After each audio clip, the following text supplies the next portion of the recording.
Everyone, आप सभी का स्वागत है मेरे चैनल जिसका नाम है मिसेस आनंद क्लासेस और मैं हूँ स्मृति।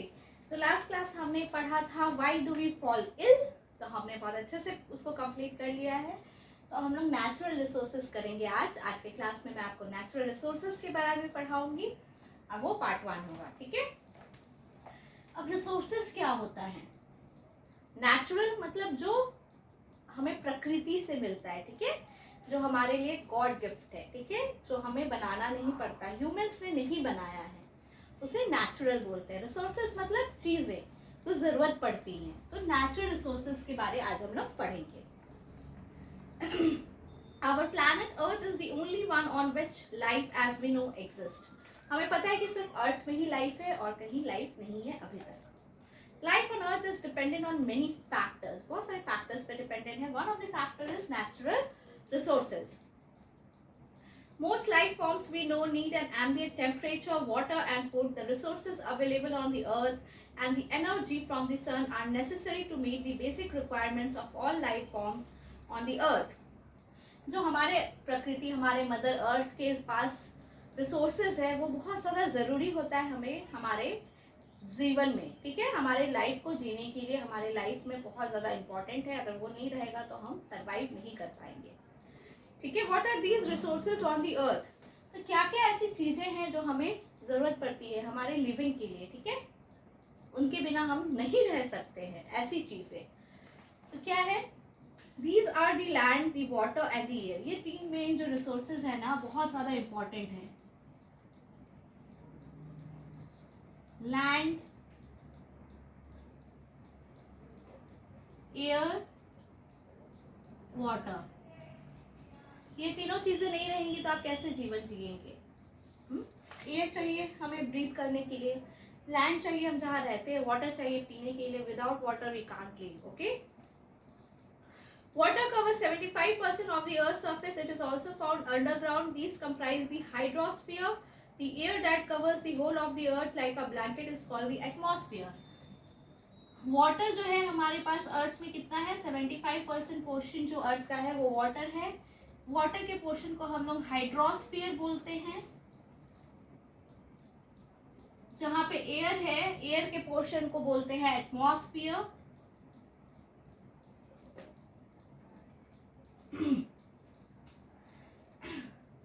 Living things are found where these three exist.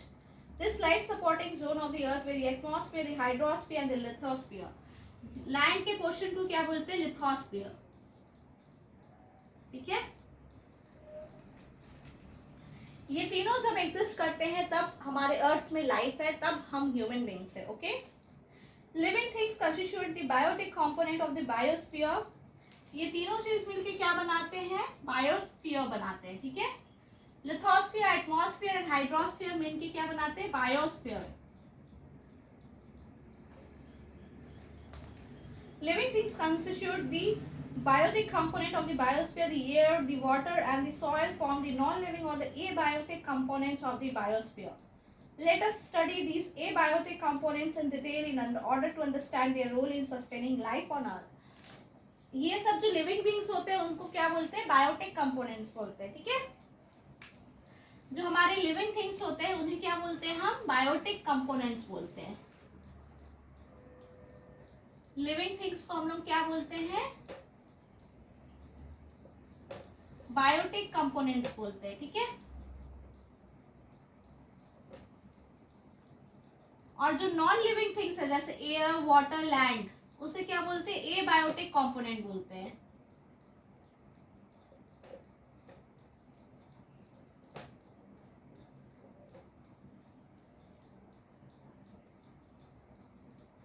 Okay.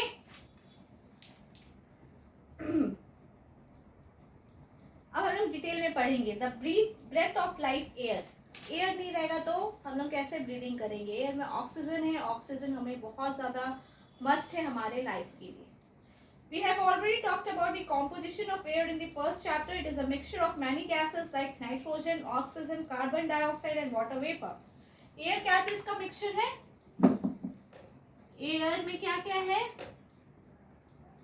Carbon dioxide है, ऑक्सीजन है, नाइट्रोजन है, वाटर वेपर है, ठीक है।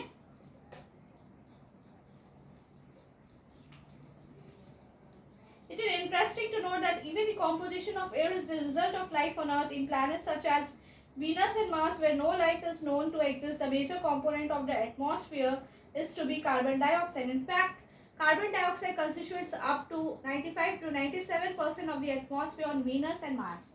Venus and Mars में 95% कार्बन डाइऑक्साइड ही होता है, ठीक है। कहाँ पे होता है? वीनस और मार्स में। वहां पे लाइफ नहीं है, बट कार्बन डाइऑक्साइड की कॉम्पोजिशन 95 to 97% है। Eukaryotic cells and many prokaryotic cells need oxygen to break down glucose molecules and get energy for their activities. बहुत सारे यूकैरियोटिक एंड प्रोकैरियोटिक सेल्स को क्या चाहिए होता है? ऑक्सीजन चाहिए होता है। This results in the production of carbon dioxide. उन्हें ऑक्सीजन चाहिए होता है, इसकी वजह से वो क्या करते हैं? इस प्रोसेस में क्या होता है? कार्बन डाइऑक्साइड बनता है, which results in the consumption of oxygen and the concomitant production of carbon dioxide is combustion. This includes not just human activities which burns fuels to get energy, but also forest fires. Despite this, the percentage of carbon dioxide in our atmosphere is a mere fraction of a percent, because carbon dioxide is fixed in two ways. Green plants convert carbon dioxide into glucose in the presence of sunlight. Many marine animals use carbonates dissolved in sea water to make their shells. देखिए, carbon dioxide हमारे अर्थ में fixed है। क्यों? इसका दो reason है। First, कि जो प्लांट्स होती है वो कार्बन डाइऑक्साइड लेती हैं अपने प्रोसेस, अपने फूड को सिंथेसिस करने के लिए सनलाइट के जरिए, जिसे फोटोसिंथेसिस कहा जाता है। उस प्रोसेस में वो कार्बन डाइऑक्साइड को लेती हैं और ऑक्सीजन एक्सेल करती हैं, ठीक है। और दूसरा रीजन है कि बहुत सारे मरीन एनिमल्स जो होते हैं ना, वो कार्बोनेट्स को जो डिसॉल्व होते हैं वो शेल बनाने के लिए अपना यूज करते हैं, ठीक है। जो सी वाटर में कार्बोनेट्स होते हैं ना, उसको अपने शेल बनाने में यूज करते हैं। The role of the atmosphere in climate control, तो ये हम लोग देखेंगे एटमॉस्फेयर का क्या रोल है क्लाइमेट कंट्रोल में, ठीक है।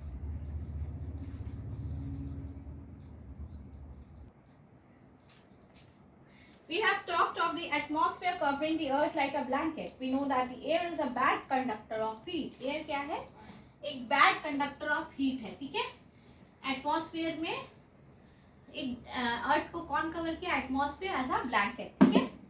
एयर क्या है? बैड कंडक्टर ऑफ हीट है, ठीक है।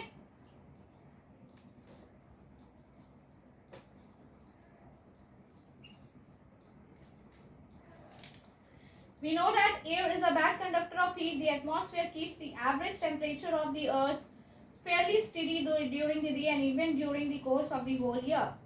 एटमॉस्फेयर क्या करता है? बैड कंडक्टर ऑफ हीट है, तो वो क्या करता है कि बहुत ज़्यादा अच्छे से टेम्परेचर को रखता है मेंटेन अर्थ में, ठीक है। The atmosphere prevents the sudden increase in temperature during the daylight hours. Sudden increase of temperature जो होता है ना, वो एटमॉस्फेयर प्रिवेंट करता है, ठीक है।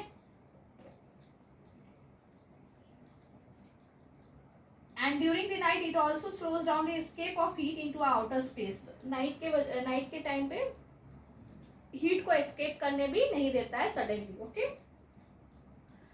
Think of the moon, which is about the same distance from the sun that of the earth. Despite that, on the surface of the moon with no atmosphere, the temperature ranges from -190 degree centigrade to 110 degree centigrade. Moon में क्या होता है? वहाँ कोई atmosphere नहीं है, no atmosphere, हाँ, जिसकी वजह से वहाँ पे टेम्परेचर बहुत ज़्यादा वैरी करता है, -190 डिग्री से 110 डिग्री, ठीक है।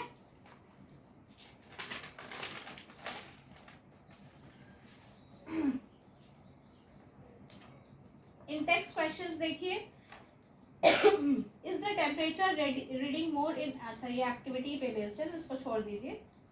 The movement of air, air का मूवमेंट कैसे होता है? विंड, जो हवा चलती है ना, हवा चलती है, तो वो मूवमेंट ऑफ एयर है, ठीक है। We have all felt the relief brought by cool evening breezes after a hot day. गर्मी के सीजन में शाम में जब ठंडी ठंडी हवा आती है तो सबको एंजॉय होता है, ठीक है। तो वो विंड कैसे होता है, मूवमेंट ऑफ एयर की वजह से होता है, ठीक है, मूवमेंट ऑफ एयर, विंड, ठीक है। And sometimes we are lucky enough to get rains after some days of really hot weather. Very true. What causes the movement of air and what decides whether this movement will be in the form of a gentle breeze, a strong wind or a terrible storm? तो कौन सी ऐसी चीज़ें हैं जो decide करती है कि बहुत सुकून वाला ब्रीज होगा या फिर बहुत ज़्यादा तेज हवा चलेगी या फिर रेन होगा, ठीक है। तो ये जो सारे फेनोमेना होते हैं वो क्या है, result of changes that take place in our atmosphere due to the heating of air and the formation of water vapor. ये किस वजह से होता है, इस टाइप का जो एयर का हीटिंग होता है ना, heating of air and formation of water vapour, ठीक है, इस वजह से ये चेंजेस होते हैं,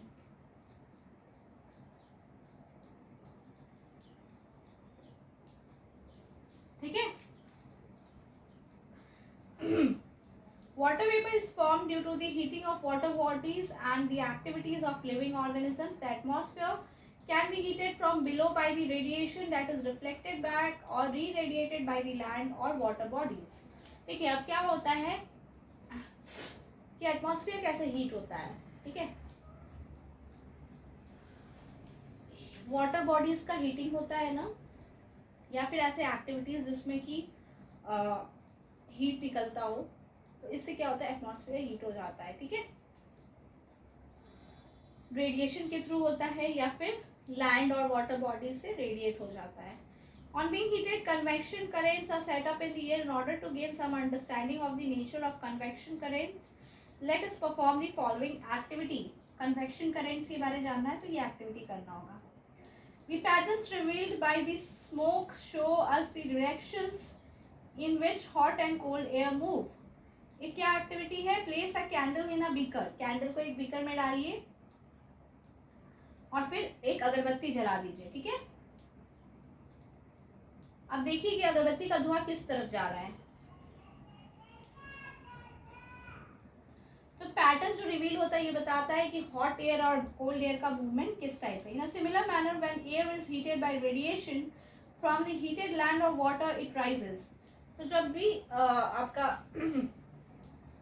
एयर जो है, जैसे ये वाटर बॉडी है, ठीक है, फॉर एग्जाम्पल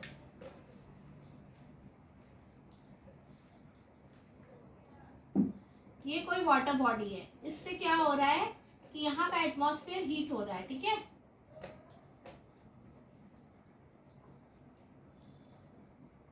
हीट हो रहा है, ठीक है। तो ये यहाँ पे वाटर बॉडी से क्या जा रहा है, एयर में जा रहा है, एयर हीट अप हो रहा है तो वहाँ का एटमॉस्फेयर हीट हो रहा है। So if we look at the situation in coastal regions during the air above the land gets heated faster and starts rising, तो ये एयर जो हीट होके ऊपर जाता है ना, तो ये वाटर वेपर बनाता है, ठीक है।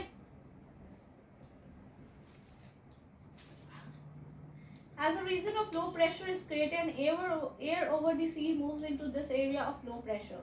The movement of air from one region to the other creates wind. During the day, the direction of the wind would be from the sea to the land. Sea के through, sea से land के through होगी during the day in coastal region, ठीक है। At night, both land and sea start to cool. Since water cools down slower than the land, the air above water would be warmer than the air above land. देखिए water है उसको cool होने में time लगता है comparatively to land, तो क्या हो जाएगा, एयर जो वाटर के ऊपर है वो क्या हो जाएगा, गर्म हो जाएगा, तो क्या होगा, विंड क्या हो जाएगा, अब उधर से इधर आएगा। On the basis of the above discussion, what can you say about the appearance of areas of low and high pressure? जब एयर राइज करता है ना तो लो प्रेशर इस क्रिएट होता है सी के ऊपर, ठीक है। Similarly all the movements of air, देखिए मूवमेंट ऑफ एयर ही विंड होता है, सिंपल, हाँ। Similarly, all the movements of air resulting in diverse atmospheric phenomena are caused by the uneven heating of the atmosphere. Uneven heating होता है ना, कहीं पे गर्म हो रहा है, कहीं पे ठंडी हो रही है, तो इस तरह के कारण क्या होता है, विंड एक जगह से दूसरी जगह जाता है. ठीक है. बहुत सारे अदर फैक्टर्स भी होते हैं, जैसे rotation of the earth, presence of mountain ranges, ये सब भी बहुत ज़्यादा फैक्टर करता है. अब हम लोग रेन के बारे में देखते हैं. ठीक है. Rain rain go away come again another day.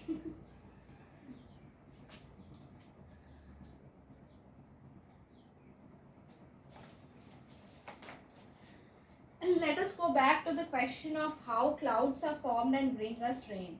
We could start by doing a simple experiment which demonstrates some of the factors influencing these climate changes.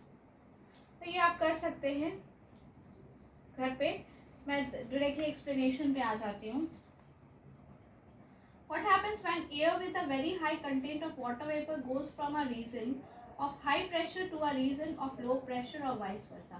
देखिए, अभी जो आपने पढ़ा कि लैंड या वाटर गर्म होता है तो उसका जो ऊपर एयर होता है वो भी हीटेड अप हो जाता है. इस हीटेड अप के कारण उसके जगह का जो भी एटमॉस्फेयर है वो हीट हो जाता है, वो राइज कर जाता है ये एयर. ठीक है. वहाँ पे लो प्रेशर क्रिएट हो जाता है. तो कहीं पे हाई प्रेशर भी क्रिएट होता है. ठीक है. तो ये हाई प्रेशर से लो प्रेशर या लो प्रेशर से हाई प्रेशर जब एयर ट्रांसफर करता है, उसके बाद ये राइज करके क्या बनाता है, वाटर वेपर बनाता है. ठीक है. वाटर वेपर बनाता है, तो इसके बाद रेन होता है. ठीक है. रेन का एक्सेस होता है.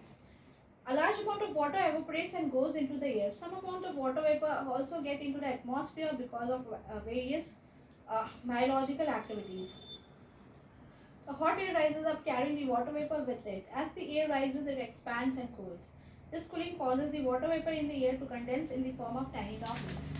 अब ये देखिए, अब ये जो वाटर वेपर बनता है, ये ऊपर एयर के साथ ये भी जाता है. ठीक है. एयर के साथ ये वाटर वेपर जाता है क्योंकि हीट के कारण ये वाटर वेपर बना है. तो ये क्या होता है, ऊपर जाता है तो कूल होने लगता है. कूल होने की वजह से कंडेंस होगा. कंडेंसेशन में क्या हो जाएगा, ये फिर टाइनी ड्रॉपलेट्स की तरह गिरेगा. तो सबको प्रोसेस समझ में आ रहा है. ये हीट हुआ, हीट होके एयर में गया, एयर के साथ ये वाटर वेपर बनता गया. जो हॉट एयर है उसकी वजह से हॉट एयर में ये हीट यहाँ से गया हॉट एयर में, तो फिर ये वाटर वेपर बना. वाटर वेपर तो हॉट एयर के साथ ही जा रहा है, सारा तो वाटर वेपर नहीं बन रहा है, कुछ हॉट एयर भी रह रहा है. तो वो एक साथ जाता है ऊपर और फिर कूल हो जाता है. कूल होने के बाद कंडेंस होता है, तो ये रेन के फॉर्म में नीचे गिरता है. ठीक है. This condensation of water is facilitated by if some particles would act as a nucleus. Once the water droplets are formed, they grow bigger by the condensation of these water droplets. When the drops have grown big and heavy, they fall down in the form of rain. ऐसे water vapour collect होते रहते हैं, droplets collect होते होते एक ऐसा size का droplet होता है जो कि अब रह नहीं सकता, उसको नीचे गिरना होगा ड्यू टू ग्रेविटी, तो वो गिर जाता है. Sometimes when the temperature of air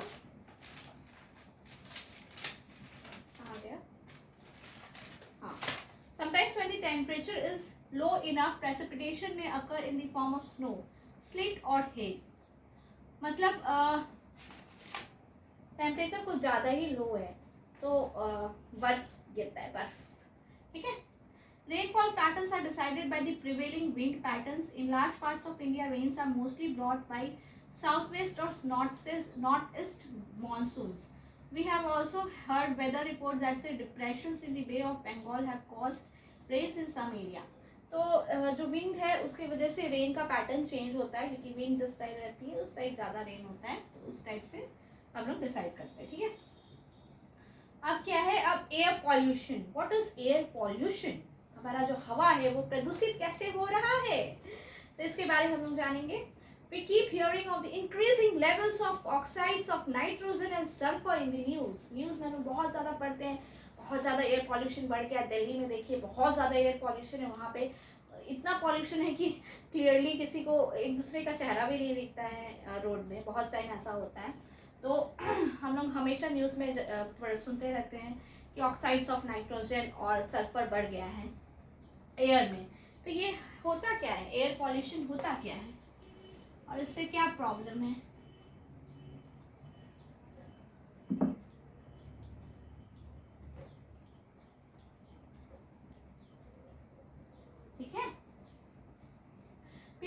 doesn't bemoan the fact that the quality of air has gone down. तो कैसे हम लोग quality of air check करते हैं?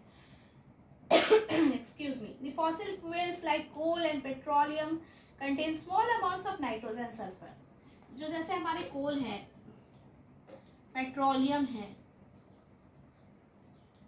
इसमें कुछ अमाउंट्स ऑफ सल्फर है, ठीक है, एंड नाइट्रोजन है, ठीक है,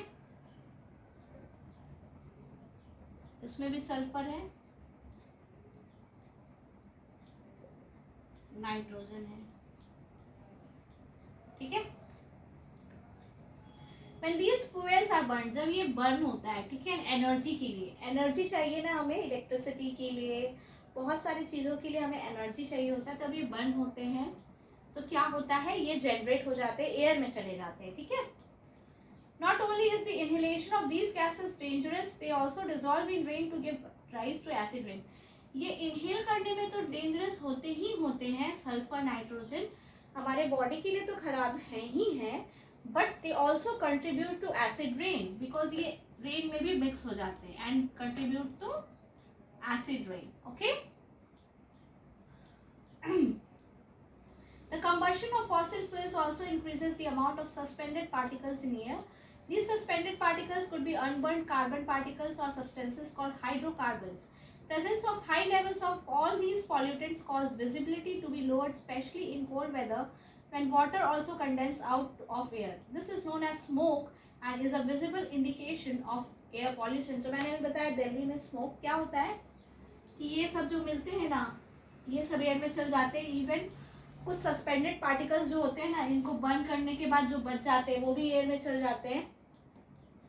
तो ये सब उसमें कुछ हाइड्रोकार्बन्स भी होते हैं. तो ये सब हाइड्रोकार्बन्स, ये सब पॉल्यूटेंट्स एयर में जाके ना क्या करते हैं कि विजिबिलिटी लो कर देते हैं, मतलब आपको सही से दिखाई नहीं देगा, ठीक है, बहुत डस्टी डस्टी दिखेगा. तो इसके कारण क्या होता है, इसे हम लोग क्या बोलते हैं, स्मोक बोलते हैं, ठीक है. बहुत सारे लोग को इससे एलर्जीज भी होती हैं, ठीक है. बेसिकली इससे दिक्कत कब होती है, जब आपका विंटर सीजन होता है. विंटर सीजन में ऑलरेडी वाटर भी कंडेंस होता है एंड ये भी हो जाता है, स्मोक भी हो जाता है, दोनों मिक्स हो जाता है ना, तो बहुत ज़्यादा देखने में प्रॉब्लम हो जाती है, विजिबिलिटी कम हो जाती है. तो ये सब का जो इंक्रीज होता है ना एयर में, all these increase of the pollutants in air is known as air pollution, ठीक है.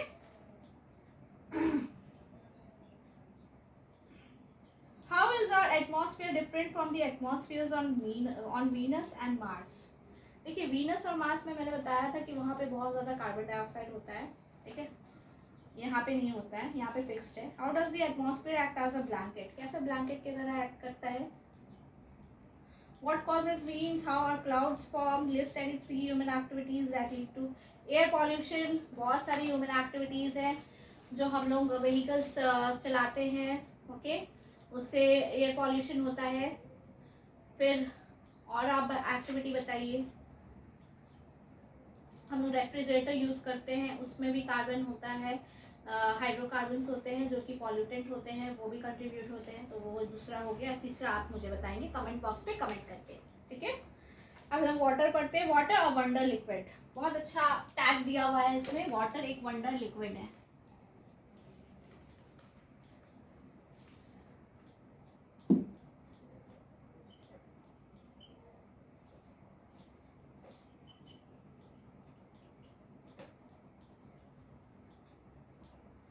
क्यों भाई, ऐसा क्यों हुआ, वाटर को वंडर लिक्विड बोला गया? क्योंकि आप किसी भी चीज़ के बिना रह सकते हैं, बट आप वाटर के बिना नहीं रह सकते हैं. और गर्मी आ रही है तो और वाटर चाहिए. और वाटर क्या है, ऑक्यूपाई करता है सबसे largest portion of the earth surface, that is 95% of the earth surface. और अंडरग्राउंड भी बहुत वाटर मिलता है, ठीक है. वाटर किस किस फॉर्म में है. Rivers के fresh water is found frozen in the ice caps at the 2 poles and on snow-covered mountains. Mountains में आपका fresh water है. The underground water and the water in rivers, lakes and ponds is also fresh. Fresh और कहाँ पाया जाता है, rivers में, lakes में, ponds में, ठीक है. Practically every summer most places have to face a shortage of water. देखिए, गर्मी के टाइम पे ना बहुत जगह पानी की दिक्कत हो जाती है, ये आप सभी को भी पता होगा. रूरल एरियाज में वाटर सप्लाई सिस्टम की बहुत दिक्कत है.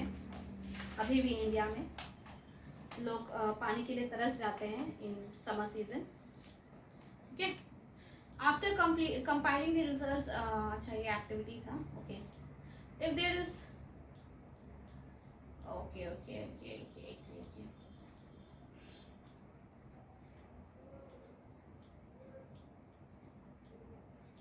The availability of water decides not only the number of individuals of its species that are able to survive in a particular area, but it also decides the diversity of life there. देखिए water जो है ना, water decide करता है diversity, ठीक है, किस किस टाइप के ऑर्गेनिजम्स वहाँ पाए जा सकते हैं, क्योंकि वाटर पे बहुत ज़्यादा डिपेंड होता है। नंबर ऑफ इंडिविजुअल्स, एक एक स्पीसीज का कितना नंबर ऑफ इंडिविजुअल्स है। Of course the availability of water, सिर्फ वाटर की अवेलेबिलिटी नहीं है, बट ये वन ऑफ द फैक्टर है, ठीक है, it's not the only factor. Other factors like the temperature और nature of soil also matter for these. Okay, now comes the water pollution. What is water pollution? Simply देखिए आप water को कैसे pollute करते हैं। आप देखिए बहुत सारे रिवर्स, लेक्स, पोन्ड्स में क्या करते हैं लोग, जाके यूरिनेट कर देते हैं या फिर एक्सक्रीट कर देते हैं, तो इससे क्या होता है, वाटर पॉल्यूट हो जाता है। और उससे कोई या फिर हम लोग यूटेंसिल्स देखते हैं रूरल एरियाज़ में, बहुत ज़्यादा लोग वहाँ पे कपड़े धोते हैं, बर्तन धोते हैं, तो क्या होता है उससे वाटर क्या होता है ना, पॉल्यूट हो जाता है, तो वो फिर पीने के लिए सेफ़ नहीं रहता, फिर उससे हमें ट्रीटमेंट करना पड़ता है। ठीक है, ये एक one type of water pollution हुआ। ठीक है, आगे हम लोग देखते हैं इसमें क्या है।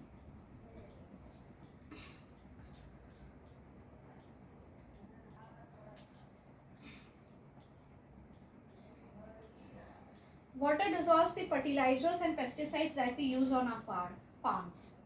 So some percentage of these substances are washed into the water bodies. देखिए फर्टिलाइजर्स और जो पेस्टिसाइड्स हम लोग यूज़ करते हैं वो क्या होता है कि वाटर डिसॉल्व हो सकता है उसमें, तो कुछ परसेंटेज हमारे जो वाटर बॉडीज़ है उसमें चला जाता है। जो सीवेज होता है from towns and cities, waste factories का, वो सब डंप हो जाता है। Specific industries also use water for cooling करने के लिए भी बहुत सारी इंडस्ट्रीज वाटर करते हैं। ठीक है, तो वाटर पॉल्यूशन होता क्या है? The addition of undesirable substances to water bodies.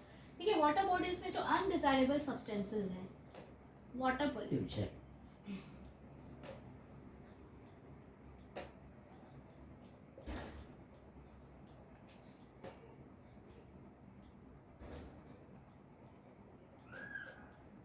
Addition of undesirable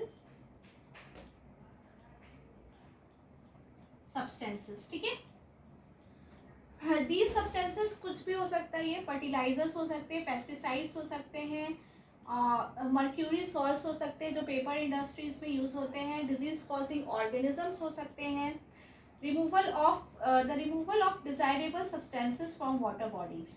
देखिए डिजायरेबल सब्सटेंसेस भी वाटर बॉडी से हटा देते तो भी वो वाटर पॉल्यूशन हुआ। पहला डेफिनेशन क्या हुआ? Addition of undesirable substances, removal of desirable substances. ठीक है, जो हमें चाहिए उसको अगर हम लोग रिमूव कर दे रहे हैं वाटर से तो भी उसको हम लोग क्या बोलेंगे? वाटर पॉल्यूशन बोलेंगे। ठीक है, और थर्ड क्या है? चेंज इन टेम्परेचर के कारण भी वाटर पॉल्यूशन होता है। ठीक है,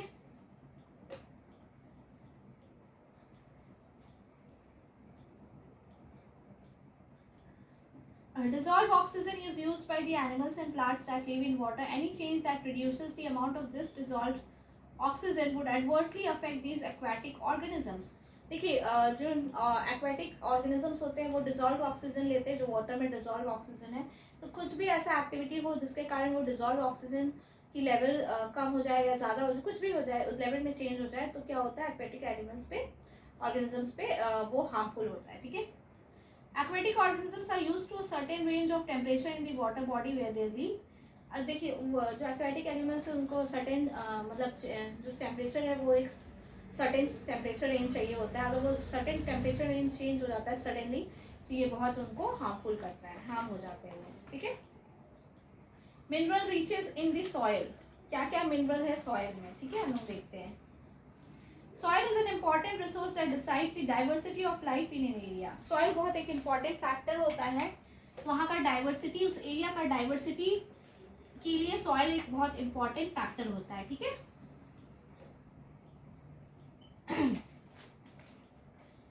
But what is the soil and how it is formed? The outermost layer of our earth is called the crust, and the minerals found in this layer supply a variety of nutrients to life forms. जो अर्थ का outermost layer है ना, मान लीजिए ये outermost layer है, इसको क्या बोलते हैं हम लोग? क्रस्ट बोलते हैं। और इसमें बहुत सारे न्यूट्रिएंट्स पाए जाते हैं जो लाइफ फॉर्म्स को सपोर्ट करते हैं, ठीक है। But these minerals will not be available to the organisms if the minerals are bound up in huge rocks. अगर ये मिनरल्स ह्यूज रॉक के साथ बाउंड है तो ये नहीं मिल पाते हैं ऑर्गेनिजम्स को। तो बहुत साल लगते हैं ये मिनरल उससे अलग होते हैं और फिर सॉइल में जाते हैं, ठीक है। वही लिखा है आपके बुक में, excuse me, over long periods of time, thousands and millions of years, the rocks at or near the surface of the earth are broken down by various physical, chemical and some biological processes. इसके कारण क्या होता है, soil में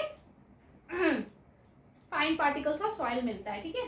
but कौन कौन से factor हैं या प्रोसेसेस हैं जो सॉइल बनाते हैं? दी सन क्या करती है? हीट करते हैं रॉक्स को, ठीक है, जिसके कारण वो एक्सपैंड करते हैं। अब रात में क्या होता है, वो कूल डाउन होते हैं जिसके कारण वो कॉन्ट्रैक्ट करते हैं और वो ब्रेक हो जाते हैं स्मॉलर पीसेस में, तब सॉइल बनते हैं, ठीक है। वाटर हेल्प करते हैं सॉइल में दो तरीके से। पहला, वाटर क्या करेंगे, क्रैक्स में चल जाएंगे रॉक्स के, ठीक है। अब वो जब सन से हीट होगा तो उसके कारण क्या हो जाएगा, ब्रेक हो जाएगा, ठीक है। अब जब फास्ट फ्लोइंग वाटर जाता है ना तो भी स्मॉल पार्टिकल्स बिग पार्टिकल्स में रॉक्स टूट जाते हैं, ठीक है। और जो वाटर है वो then takes this particles along with it and deposits it further down its part. Soil is thus found in. तो इस हिसाब से इस प्रोसेस में वाटर दो टाइप में हेल्प करते हैं। क्रैक्स में चल जाते हैं तो उसको और ब्रेक कर देते हैं, या फिर फास्ट फ्लोइंग वाटर जो जाते हैं वो स्मॉलर और बिगर पार्टिकल्स तोड़ देते हैं। विंड की वजह से भी होगा। In a process similar to the way in which water rubs against rocks and wears them down, strong winds also erode rocks down. तो strong winds भी वैसे ही करते हैं, ठीक है। Living organisms also influence the formation of soil. The lichen that we read about earlier also grows on the surface of rocks. देखिए lichen जो होता है ना वो रॉक के सरफेस पे ग्रो करता है। ग्रो करने के टाइम पे क्या करते हैं, वो रॉक सरफेस को पाउडर करते रहते हैं, ठीक है। तो उससे क्या होता है ना कि सॉइल का लेयर एक थिन लेयर फॉर्म हो जाता है, ठीक है। Other small plants like moss are able to grow on this surface now and they cause the rock to break up further. तो और भी मॉस उसमें ग्रो हो जाते हैं तो वो उसको ब्रेक कर देते हैं। तो इस तरह से रॉक ब्रेक हो जाता है। As you have seen, soil is a mixture. Soil क्या है, it's a mixture, okay. It's not one component, there are many components in this. It's a mixture basically, ठीक है, न्यूट्रिएंट्स का मिक्सचर है। It contains small particles of rock. It also contains bits of decayed living matter, which is called humus. In addition, soil also contains क्या क्या रहता है soil में? Soil का composition क्या रहता है? Soil में small particles of rock रहते हैं, ठीक है।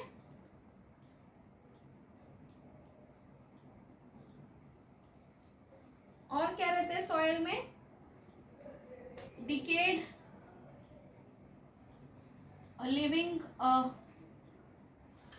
लिविंग ऑर्गेनिजम्स का रहता है तो उसको क्या बोलते हैं, ह्यूमस बोलते हैं, ह्यूमस।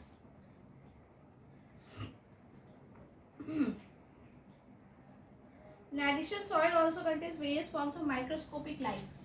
इसमें various forms of microscopic life भी रहता है, various forms जो माइक्रोस्कोप से आप देख पाएंगे, नेकेड आई से नहीं देख पाएंगे, ठीक है।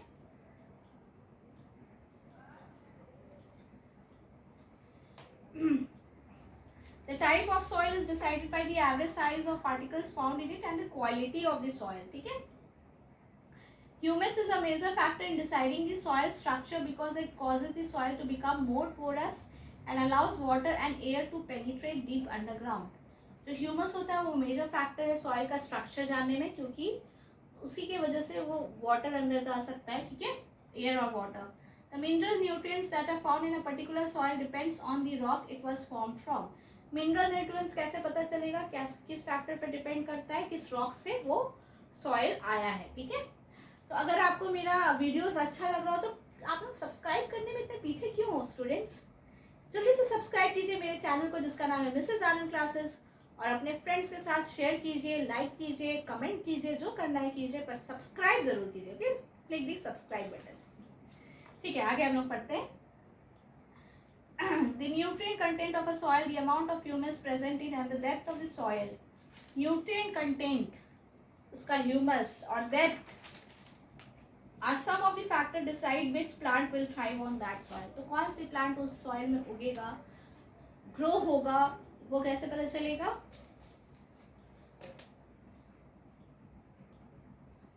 डेप्थ कितना है सॉइल का, ह्यूमस,